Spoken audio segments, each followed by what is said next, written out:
Hey Outliers, we're back again this week with a brand new edition of Cheat Sheet, which, just for a bit of context, Cheat Sheet is a free newsletter that you can receive in your inbox every single Thursday, where we compress 6+ hours of research and interviews into 3 big ideas that you can read in 5 minutes.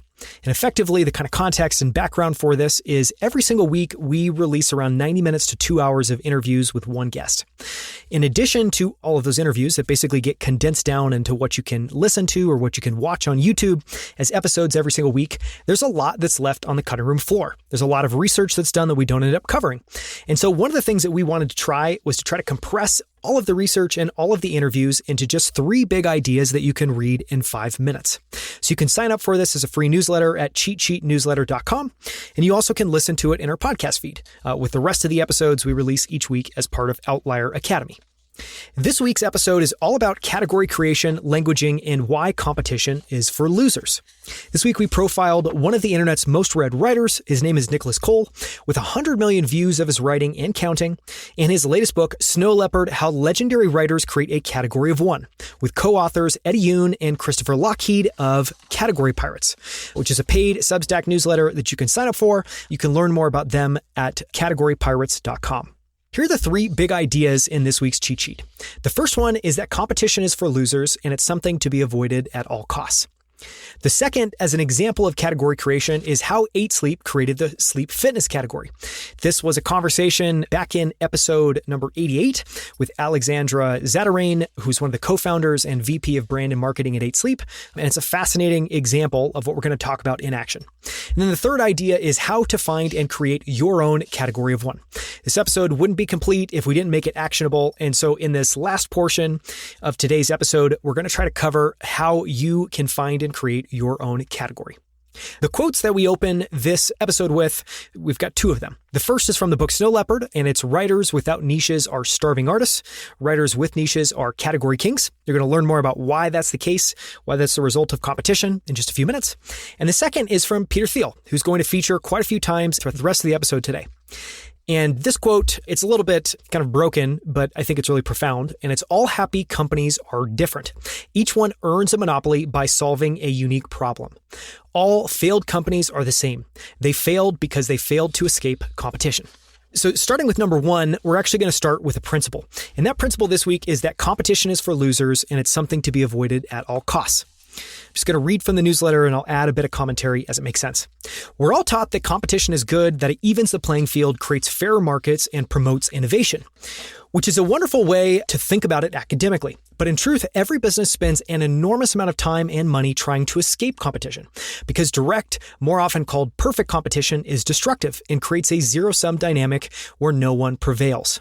So just really quickly, what are some of the examples of how businesses spend an enormous amount of time and money trying to escape competition? In my experience, there's no shortage of examples. It's everything from looking at what your competitors are doing and trying to do it better. It's everything from how you name your product, how you talk about your product, thinking of clever ways to be able to frame it differently than your competition.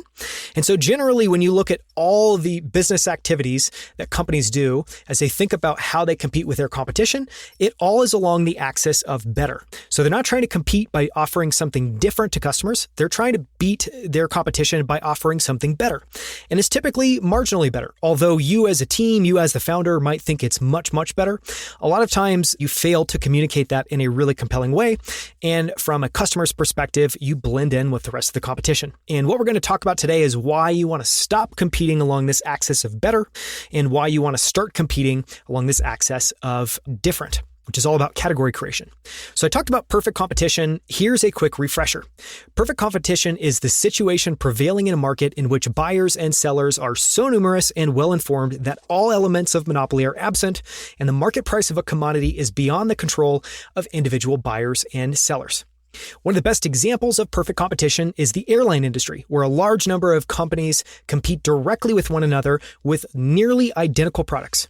They're selling similar seats on similar airplanes from and to similar destinations, which is why it's been widely cited and talked about that in the 100+ year history of the airline industry, that the cumulative profits generated rounds to zero. And I linked to an article here. It's from the National Bureau of, Economic Research that is around a specific time frame. I think it was looking at from 1980 all the way through 2010. So it's looking at a portion of this 100-year history of the airline industry, but this literally broadly holds up. And all the research that I did trying to validate this, I found nothing that discredited that point of view. And so I think the reason I use that is the airline industry is something that everybody listening has experience with.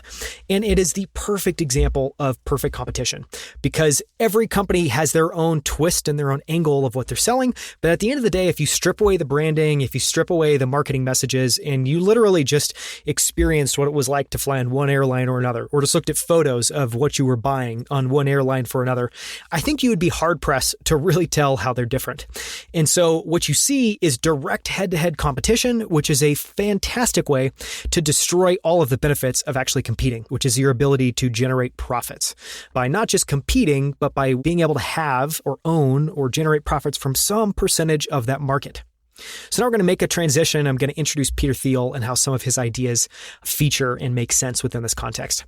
In Peter Thiel's view, there's really just two types of businesses, perfectly competitive ones and monopolies.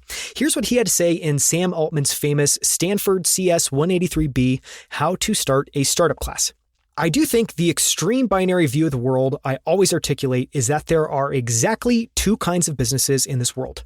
There are businesses that are perfectly competitive, and there are businesses that are monopolies. There is shockingly little that is in between. And in the newsletter, which again, you can sign up for, or you can view at cheatsheetnewsletter.com, I link to how to start a startup. Sam Altman has this on his website with all of the talks, all the videos, amazing transcripts. So if you're interested, if you want to watch that video, please subscribe and go and look at that in the newsletter. So in Peter Thiel's views, monopolies aren't bad, they're ideal. And, this is something that initially I didn't really make this connection. We're talking in all the interviews with Nicolas Cole, especially as it relates to Snow Leopard, we're talking about category creation. But what became clear the more I thought about the book, the more I thought about the context of the book, is that it's really about avoiding competition. And it's about this idea that inevitably, or maybe a better way of saying it is by default, businesses don't try to be different and they try to just compete on being better. And we'll talk about this a little bit later in the newsletter. A lot of this happens because companies imitate. You come into an industry, you look at what your competitors are doing, and you try to do it similarly but better. And so there's a lot of imitation, there's risk aversion to being different. So everyone kind of defaults to head-to-head competition. That is similar to perfect competition that we just talked about. And on the other side of the spectrum from perfect competition is a monopoly. And monopolies are generally thought of as bad. I was looking for artwork for this week's newsletter, and you type in Monopoly cartoons into Google search, and it's all the worst takes on why monopolies are terrible. And there are certainly instances of where, from certain perspectives, monopolies weren't positive. But here, we're not talking about monopolies that are destroying the world, destroying competition, doing things that are unethical. Here, we're just talking about this idea of let's avoid competition and let's try to have a monopoly on something. And we can have a monopoly on something by entering an industry and deciding to have a very different point of view. We don't have to do deceptive, terrible, bad things. And so here, I think it's a challenge for any of you that hear monopoly and think bad. It's not a bad thing. What we're just trying to say is, on one hand, there's direct competition where you're grinding it out head to head with your competitors, and it's largely a zero-sum game. And on the other end of the spectrum, there's trying to create a category and own that category. And that's literally the subtitle of the book. So Snow Leopard, the subtitle is How Legendary Writers Create a Category of One. And in the book, the whole idea is why you want to do that, which is avoid competition, create something that you can own. Okay, I'm going to go back to reading. Because having a monopoly helps you to avoid direct competition and gives you the best chance of creating a valuable company. As Peter Thiel says, to create a valuable company, you have to both create something of value and capture some fraction of the value of what you created. Creating a monopoly helps with the latter. It helps with capturing that value. One of the best ways to move from a perfectly competitive business to a monopoly is to create and own a category. By creating a category, you can narrow and even eliminate all of your direct competition. You move from competing by trying to be better than your competitors across one or multiple axes to selling something different entirely. So now we're going to move on to point 2 and talk about an example of this. So I've just talked about this idea of why competition is terrible. The fact that what you actually want to do is be able to create a monopoly. The monopolies aren't bad, that you're trying to effectively create a monopoly in a small area or in a niche or a portion of a market. And that's not a bad thing. So let's talk about an example. So the second thing is a case study, and it's a case study of how 8 Sleep created the sleep fitness category. And one of the reasons I wanted to do this is, we now have 140 plus episodes. episodes. It's a great way to be able to connect ideas so we can just make more compelling points. And I thought this was a great way to take something that might seem philosophical and high level and really ground it in a real example. Okay, so I'm going to read a bit from the newsletter and I'll add more context in a bit. 8 Sleep is a fantastic example of a company that moved from perfect competition to monopoly by creating their own category, which they called sleep fitness. But that didn't happen on day one. It was actually a response to feedback from Keith Rabois, who was the investor leading their Series B. Keith is someone, just to add a bit of context really quick, Keith is someone that I got a chance to work with at Square who is just phenomenal. I think his ability to be original, his ability to think differently, his ability to have conviction and be able to act on that conviction is incredibly inspiring. And so he's someone who, I continue to draw a lot of inspiration from. It just happened to be that he was a part of this story, which is cool. Like most companies, 8 Sleep started by imitating their competitors and companies they thought were focused on their target customer. Here's how Alexandra Zatarain, co-founder and VP of Brand and Marketing, described the early days in episode 88. So this is Alexandra. I'm just going to read a little bit of what she said. There's a lot of power in imitation, but I do believe now that when you're building a brand, your brand is about your own beliefs about what the world should look like and your position in that world. You need to have a really strong point of view. I don't think that you can build that out of imitation or A/B testing. When we started, there was no clarity on who we were. We knew what we were building. We knew the problems we wanted to solve, but from a brand perspective, we were much, much weaker. Fast forward a couple of years and 8 Sleep had an incredible product, a smart mattress that heated and cooled you so you could get the best sleep of your life, but their sales were floundering. They were competing with every other legacy and new mattress company to sell a better product to customers hunting for their next mattress. They were engaged in perfect competition. Then came the lightning strike moment, as Alexandra Zatarain told it. Then as we raised our Series B, the investor that came in at that time, this is Keith Rabois, was like, you guys need to change the positioning of this company or you're going to go nowhere. People are just going to think that you're a mattress company with technology, which you certainly aren't. That one comment changed everything and led 8 Sleep down the path of creating an entirely new category that they called sleep fitness. This is one of the things we'll talk about in a second. When we talk about category creation, it's not this insanely complex act. It's the act of thinking deeply about your category. So what you're selling, what you're creating, the problem that you're solving, the solution that you're offering customers, and then trying to come up with literally 2 to 3 words that can differentiate you from your competition and that are the basis of you creating an entirely new category. And in 8 Sleep's case, that just happened to be sleep fitness. So literally 2 words, one of which is sleep, the other is fitness. Relatively unremarkable words, and yet they join these together, and it's been the foundation for an incredible competitive advantage for them. They weren't selling you a mattress, they were selling you the best sleep of your life so that you could wake up and perform at your best. They described their products as having sleep fitness technology and created an app that displayed your sleep fitness score every morning. Okay, so that's the example. We've gone from talking at a high level about why you want to create a category. It's all about avoiding competition and being able to realize the value, capture some of the value of what you created. Every business, you're offering value to your customers. Your job, if you want to survive, if you want to thrive, if you want to have a sustainable business, is to capture enough of that value, enough of the value of what you've created, which for all founders listening, you realize how hard an act that is. It might sound that would be relatively easy. You just put something on the market and you put a price on it and you're good to go. That is not the case at all. So now let's talk about a framework. So we talked about this 8 Sleep example of literally going through this exercise of they had a ton of clarity early on what they were building. They knew the problems they wanted to solve, but they had no idea how to articulate that. And that left them in this direct head-to-head competition with Casper and every other mattress company you can think about that are all trying to compete for the same thing, which is you're going to get great sleep. It's going to cool you. It's all this same general value props. And yet 8 Sleep finds a way to create a new category, which is all around sleep fitness. And they thread that needle through everything. If you're interested in seeing just how good a job they have done of incorporating this idea of sleep fitness into everything, go to their website, 8sleep.com. Literally on the homepage, there's one section towards the bottom that's our mission, sleep fitness. They talk about sleep fitness score. They talk about sleep fitness all the time. They use it in blog posts. They've used it in PR. It's everywhere. And so one of the ways that I've kind of thought about this that I wanted to share is, I think when you're creating this term, something like sleep fitness, which it's almost very similar to deciding what your brand colors are. And your job, once you make that decision, is to paint everything that you do in your brand colors. And the reason that you're doing that is to create associations with customers, to deepen those associations with customers, and to make it so that you show up in the world as a singular, compelling thing that people can remember. And it's the same thing with words. And what's really happening here is languaging, which we're going to talk about in a second. So we end this week's newsletter and this week's episode with a framework. And that framework is how to find and create your own category of one. As evidenced by 8 Sleep's move to sleep fitness, much of the initial work to create a category comes down to what Snow Leopard calls languaging, which is the strategic use of language to change thinking. And this is something Nicolas Cole said much better in one of the interviews, which is that what languaging is all about is you're trying to take an idea that's in someone's mind and you're trying to move that to a different location. So you're trying to take something that they don't think is remarkable or interesting, or that they have one perspective on, and you're trying to shift that, break it, move it in their mind, and be able to own that movement and this new association. Here's a quick overview from page 165 of Snow Leopard. Category design is a game of thinking. You're responsible for changing the way a reader, customer, consumer, or user thinks. And you are successful when you've moved their thinking from the old way to the new and different way you are educating them about. The way to do this is with words.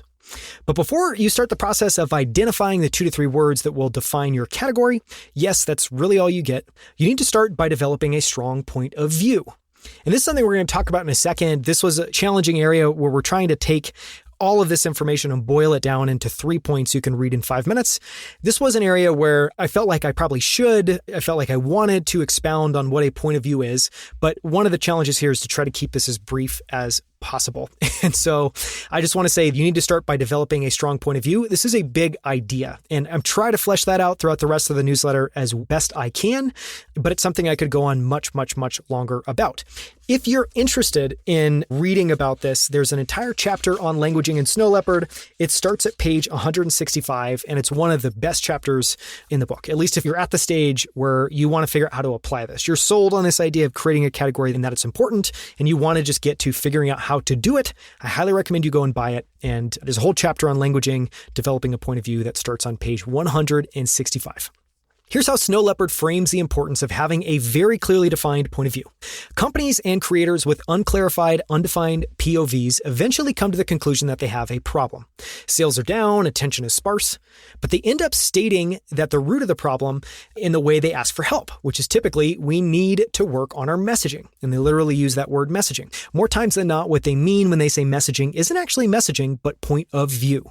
And this is something that's held up in my experience. I have a background in design. I spend an enormous amount of time working with founders and helping them with design and branding and marketing of the companies that they're creating. And this is something I come across all the time, which is just a very clear idea of the mission of the company, very clear idea of the problem they want to solve. But just the team's not at the stage, or they just frankly haven't put in the work to try to develop a really, really, really strong point of view. And we're going to talk about what that means in a second. But that point of view, just to go back to Alexandra's quote, I think she said it perfectly. And when we say unique point of view and a singular point of view, what we're saying there is, one, this is a way to get you out of this imitation game of looking at your competitors and trying to imitate them, or looking at people that you're impressed by and trying to imitate them. This gets you out of that game, and this gets you into the game of originality. And in the quote, I'm just going back to the quote here earlier in the newsletter, you need to have a really strong point of view. I don't think that you can build that out of imitation or A/B testing. When we started, there was no clarity around it. We knew what we were building. We knew the problems we wanted to solve. But from a brand perspective, we were much, much, much weaker. So I'm just going to say this is absolutely borne out in my experience. And I think this idea of needing to spend time to clarify and define your point of view, and that your point of view, which should be both timely, meaning it's applicable now, but it's also timeless. It's something that shouldn't change for a very, very, very long time scale. And so as an example, just to go back to sleep fitness, that should never go out of style. It's this idea that you're not sleeping because you love mattresses. You're not out there mattress shopping. You're looking for every advantage that you can get in life. And one of those is to make sure that you're getting the best sleep. And 8 Sleep, when it comes to sleep fitness, is going to be the best option for you. And everything is oriented around that. So to develop your true north point of view on your category, there's a simple 3-step process. And this I really like. And in the book, they just call it frame it, name it, claim it. And those are the same steps I'm using here.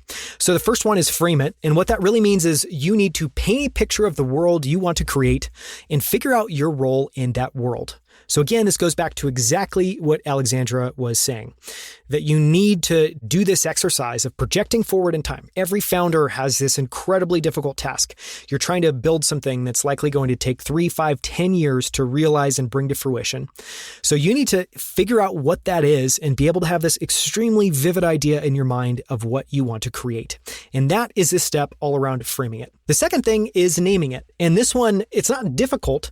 Nicolas Cole even says this in one of the interviews, that this isn't a difficult process. It just takes time. It takes effort. You need to put in the work to do it. And what this is all about finding the 2 to 3 words that most powerfully and provocatively communicate your point of view. And I think both of those are important. One of the things that comes up time and time again, the book has many examples of great languaging, great category creation. Most of the best categories, at least when they're first introduced, are provocative. It is a provocative idea. It is something very different from what others are offering or how people have typically talked about a category. And so when it comes to naming it, again, this exercise is find 2 to 3 words that most powerfully and provocatively communicate your point of view. And then the last one is to claim it. And in the book, there's not a clear idea of what claiming it is. So I'm going to introduce my own. And what claiming it is, from my perspective, is you need to go all in. This is a full send. You need to not be timid about it. You don't need to be trying to test to see if this is actually the point of view. You need to go all in on this vision you've created, these 2 to 3 words that you've identified, and you need to go all in and you need to thread that point of view through everything that you do. And again, one of the best examples I would just share is 8 Sleep and this idea of sleep fitness, because one, sleep and fitness, this shows up in their photography style. They're featuring athletes. They're featuring people that look very healthy. They're featuring high-end CEOs and high-end investors on the site. These are people that are chasing performance. They're looking for fitness in every area of their life, and they know how important sleep is, and they want to have the best sleep experience, and 8 Sleep is the way to do that. And so I think they've just done a masterful job of landing on 2 words that on their own are very unremarkable, joining those together, and then threading that needle through everything that you do. And again, just to go back to that point, what do I mean when I say thread the needle? I say this all the time creatively, and I think anyone who's a marketing person or a designer will totally get what I'm talking about. And what I'm talking about is just really simply, again, think of these words like your brand colors or like your logo. Your job is to put that on everything, because again, and we've covered this in many, many, many episodes. One of the best episodes on this is my conversation with HVMN, which makes drinkable ketones. The founder there, Brandon, does just an amazing job of talking about this idea of synesthesia and how at HVMN, if you can go and follow him on Twitter, you can go on HVMN's website and look it up. And again, that's HVMN. It's kind of like human, but spelled with 4 letters. But everything that they do has a same feel. It has the same look to it. They're using the same colors. Sorry, Michael Brandt is his name, not Brandon. Talks about this as synesthesia. So that's basically the idea here. It's just, when I say thread the needle, I mean, it's not just a thing to like put it in the headline on your homepage and call it a day. You need to figure out how to thread this into everything that you do. Thread it internally into your mission statement, the way you talk to your team, thread it externally to how you talk to your investors and the press. 8 Sleep's done this. Sleep Fitness is all in their PR announcements and in blog posts. So thread that needle. Don't just put it one place. This is something that you now, it's like that old axiom. People haven't heard it until you've said it 100 times, until they've basically asked you to stop saying it. It's the same thing here. You just need to claim it. And that means go all in and thread that point of view through everything that you do. So again, those 3 steps: frame it, name it, and claim it. In 8 Sleep's case, they knew from day one that they weren't a mattress company. Their goal was to fuel human potential through optimal sleep, which they ended up calling sleep fitness, and then threading through everything that they do. They develop sleep fitness technology. That's literally how they talk about it in all caps. I think it's a registered trademark. They provide you with a sleep fitness score in the app. Their mission, literally on their homepage, is sleep fitness. So my challenge to you to close out this week is, what can you frame, name, and claim to create your own category? And again, if you're interested in reading, if you're interested in clicking through to some of the links, you can find what we just covered, and you can sign up for this newsletter at cheatsheetnewsletter.com. In this newsletter, I'm just going to give you the URL. It's kind of cringeworthy. I'll include it in the show notes as well too. But it's cheatsheetnewsletter.com/p/category-creation-and-avoiding-competition. So much, much, much easier just to go to cheatsheetnewsletter.com. But this episode, this edition is all about category creation, languaging, and why competition is for losers. Thank you so much for listening. I hope this has been helpful. Please subscribe at cheapcheatnewsletter.com.